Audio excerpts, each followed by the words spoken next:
Tell me about Phantasms, the new digital decoration. So Phantasms is going to feature 4 unique apparitions, and it's going to be definitely on the spookier side. It's got a lot of content that covers a spectrum, so there's something for everyone. It's not gory, it's not bloody, it can be scary. There's some cool startle effects that could put to great use at parties, but certainly overall the mood of it's a creepier tone. Why are we shooting Phantasms as live action when it will be a CG rendering at the end?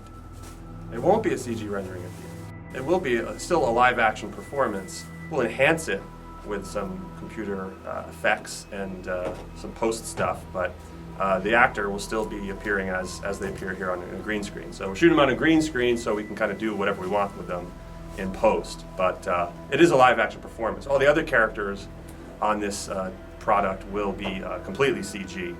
I think the reason why we went with live action for this particular character is it just lent itself to using an actor rather than having to create a character from scratch in the computer. The design of this character, we could get away with using a real actor and just dress them up with makeup.